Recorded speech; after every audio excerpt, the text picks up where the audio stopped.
జగన్ తుది దశ ఎన్నికల ప్రచారం అనాలేమో ఇది ఇప్పుడు జరుగుతున్నది. ఎందుకంటే మొట్టమొదట సిద్ధం సభలు, దాని తర్వాత మేమంతా సిద్ధం సభలు, బస్సు యాత్ర, ఆ తర్వాత ఇప్పుడు జరుగుతున్నటువంటిదంతా కూడా ఓ రకంగా హెలికాప్టర్ యాత్ర, రోజుకి 3 చోట్ల.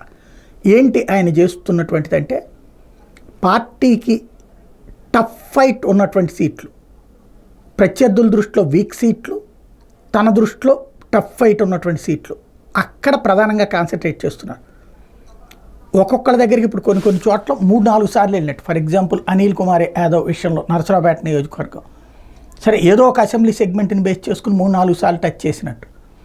అట్లాగా కొన్ని ప్రాంతాల మీద సీరియస్గా కాన్సన్ట్రేట్ చేశారు.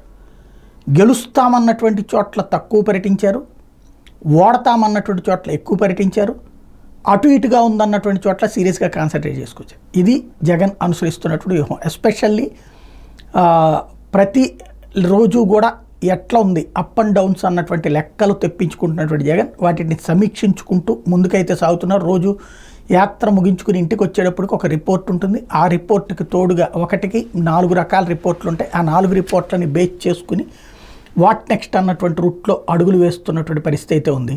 ఇక సమయం దగ్గరకు వచ్చేసినటువంటి నేపథ్యంలో జగన్ వ్యూహాలు ఏ మేరకు ఫలిస్తాయి, ఎందుకంటే ఇప్పుడు ఎదురు దెబ్బలు తీస్తున్నటువంటి నేపథ్యంలో, వ్యవస్థలు తనని వెంటాడుతున్నటువంటి నేపథ్యంలో ఏం జరుగుతుందో చూడాలి.